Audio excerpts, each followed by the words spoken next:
Hello and welcome to another pattern tutorial, and this is the next part for the Daniel Diamond blanket, where we will be joining the second panel. So we'll be learning how to do this join as you go technique.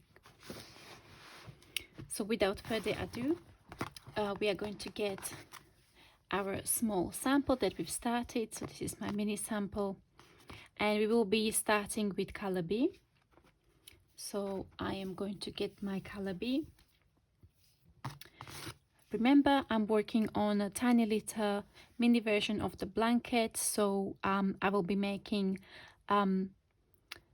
smaller squares, so I will be working fewer stitches and fewer rows just to demonstrate the technique, while you might be working on the full blanket. So please always double check the number of stitches and row counts with the pattern on my blog, or in case if you've purchased it, you will have your printable PDF.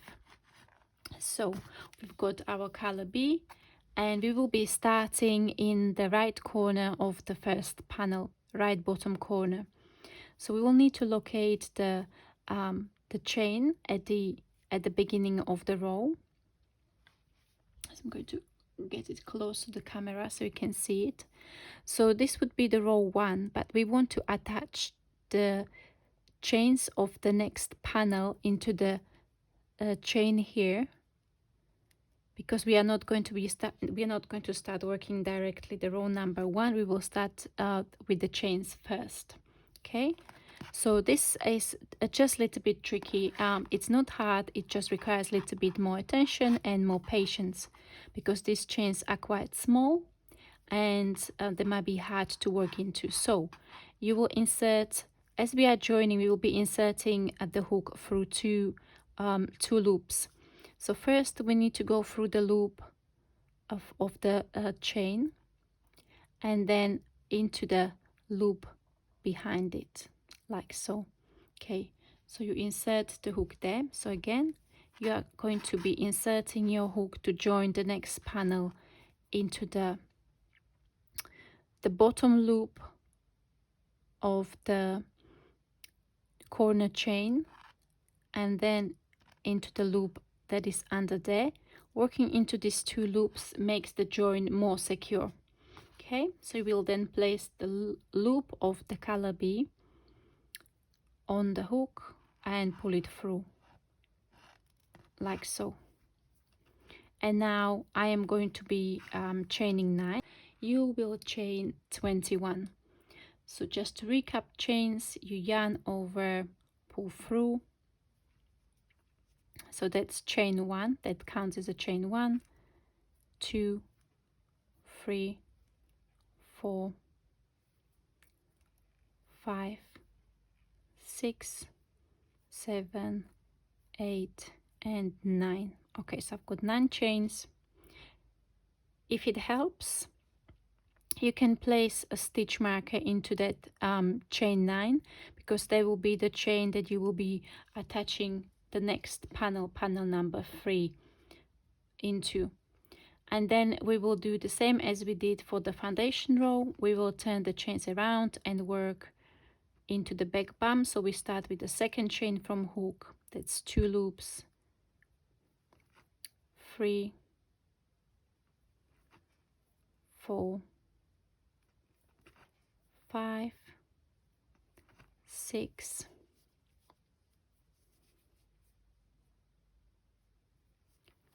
7, 8, and 9. So the 9th is into that stitch, and then we are going to attach with the next stitch into the right side edge stitch of the first panel. So again, we'll be working through 2 loops. So the stitch is this one, so we are going to work into the bottom and the back loop and pull up a loop. So now we will have 10 loops on the hook. This is because we added 1 extra loop by attaching the foundation chain into the panel number 1. So what we are going to do now, usually you will start your standard return pass with yarn over, pull through 1, and then yarn over, pull through 2. So that is the standard return pass. However, when we are joining, we will do standard return pass with decrease. So we'll directly start with yarn over and pull through 2. Okay, so we added that extra stitch for join and then we reduced it. And then you go yarn over, pull through 2, pull through 2, and so on. So we are going to continue with yarn over, pull through 2 all the way across.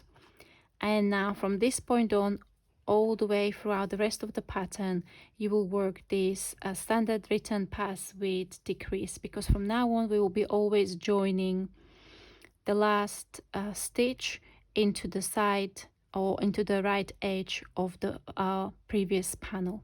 You are going to work, so this was the row number 1, you're going to work another row in color B, and then on the third row you will start working your diamond shape pattern. So this is on the blog or in the printed pattern, this is a diamond 1 chart. So the background is in color B, diamond is in color A, and you are attaching on your left side of the square, you're attaching to the right edge stitches of the first panel. So I'm going to let you to go ahead, go and practice this technique all the way through the square, and I'll meet you back at the beginning of the second square. So this will be we will be working color work when we change yarn on the return pass, creating these beautiful effects. Go ahead, practice the join, continuing on the square 1, and I'll meet you back at the beginning of square 2. Welcome back. So you would be now on the return pass of row number 17 of the first square of the second panel. So what we are going to do is, the instructions say that on the last 2 loops we need to drop the color B, pick up color A, and do yarn over and pull through 2 with color A. So what we now created is this very first stitch here in color A. So you are going to work color A on your forward pass all the way, and then we will change to B. We will work return pass in B and forward pass in B, then we drop it there, we pick up A, and this is what we are going to be repeating. The color is being basically changed along the join. So first you work your forward pass in color A,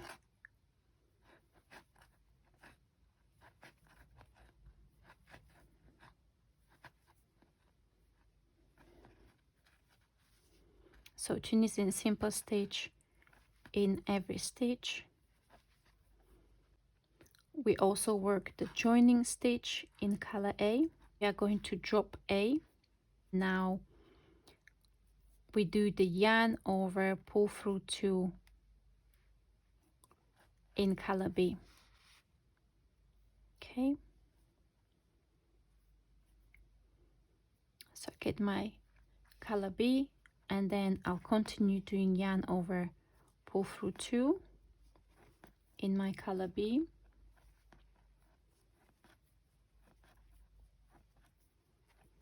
Okay, and if you feel that the end of the row is a bit loose, you can just tighten up all those loops there. And we are going to go ahead and work the forward pass in B,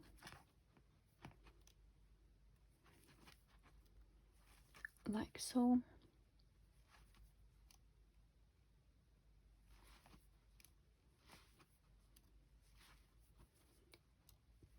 We work the last stitch of the row. Okay, so we will also work the join stitch in color B, then we drop the color B, pick up color A, and we do yarn over and pull through 2 in A, continue doing yarn over, pull through 2 in A.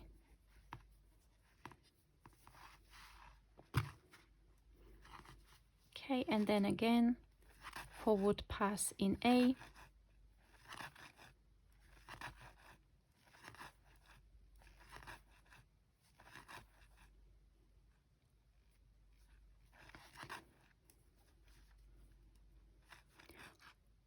do the join stitch, drop A, pick up B, and yarn over, pull through 2, and so on. So you will basically continue up the square and change color as we established. Okay, the third square is repetition of the diamond chart 1. So you have the background in color B and the diamond shape is in color A. Then we will start working on the opposite. So still you are joining the same way. The next square, your square number 4, will be background in A and diamond in B. And then you will have another square of this interesting color work. However, you will work the colors in the other opposite way. So while on this square that we just worked, you started the row with A, so the first forward pass was in A, while on the second square with the same type of color work, the first row has got forward pass in color B. Okay, and then when you join the first row on the left edge, the first color change that you will do will be to color A. The next square, this will be the square number 6, is again background is A, color A, and the diamond is in color B. And now we will go into the last 3 squares of this panel, and it's basically basic repetition of the squares 2 and 3. So the square 3, number 3 had got background in B, diamond in A. Then you will have the same type of color work square. So you start with A, your first change of color will be to B, and then the very last square is the same. It's the diamond chart 1, so background in B, diamond in A, and then you will bind off the same way. We bind off this last square, square number 9, in the first panel, except for you would join to the 9th square on the panel A on your edge. So I'll let you go ahead, work your way up the panel, and I'll meet you back to show you how to join the second panel on the bind off row with the first panel. Welcome back. So I've completed my mini swatch. I'm now on the very last row of the top panel. So I'm going to be joining the last row. So we are working through those 2 loops as always. Yarn over, pull up a loop, then yarn over, pull through 2. Okay, so we're working the return pass and now onto the bind off row. So we will do the Tunisian simple stitch bind off, yarn over, pull up a loop, and pull through the loop on the hook. We will repeat that along the top edge into the every stitch, like so. Get some more yarn.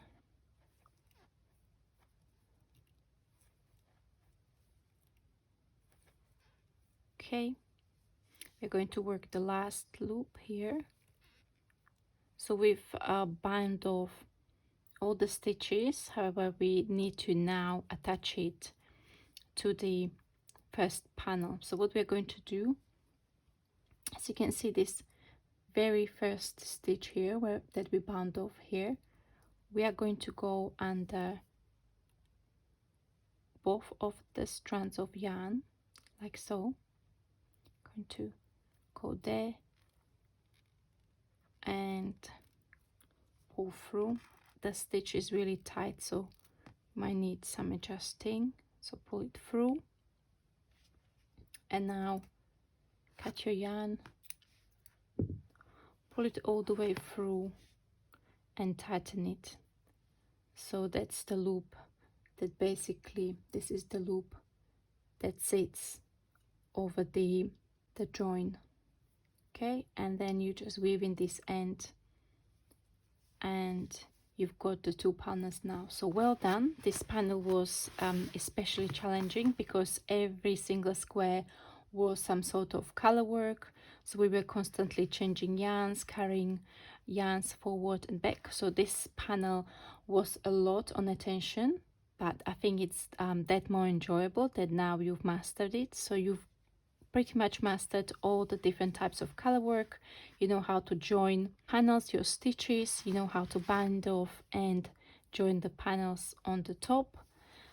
So in next tutorial I'm going to go through the rest of the blanket, explain to you what the next panel will be and how we are going to be changing the colors, but it's not going to be a very detailed stitch pattern or stitch tutorial rather, as the first few were. And then I'm also going to talk about aftercare. So how do you look after your blanket, how to weave in the ends and how to block it. I hope you enjoyed this tutorial and I'll see you in next few days. Bye bye.